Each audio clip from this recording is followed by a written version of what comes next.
అవుగాని మన దేశంలోనట పువ్వు పార్టీ ప్రభుత్వం వచ్చినాక అసలు నిరుద్యోగం అట బాగా తగ్గిపోయిందట కాదల్లా. అయ్యో మన మోదీ సారు కనబడ్డోళ్ళందరికీ కనబడ్డట్టు నౌకర్లు ఇస్తూనే ఉంటున్నాడట కాదు.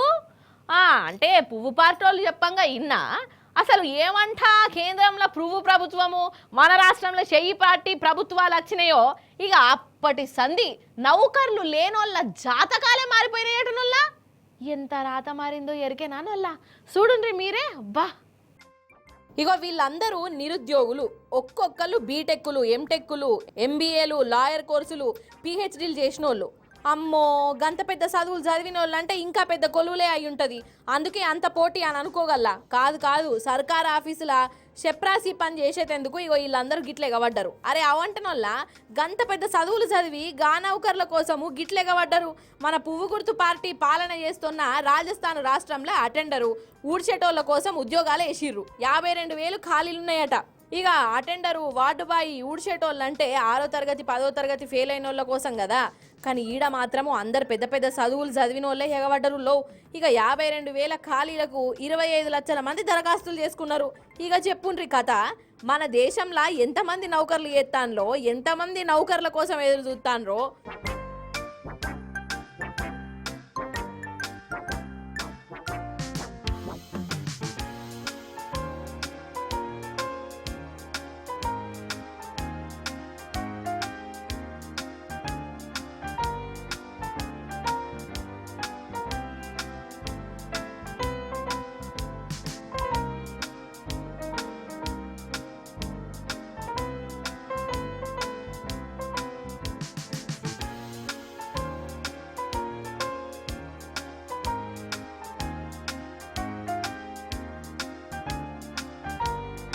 ప్యూను, అటెండరు, నౌకర్ల కోసమే పెద్ద పెద్ద చదువులు చదివిన వాళ్ళు ఎగబడ్డారంటే ఏందన్నట్టు ఇది.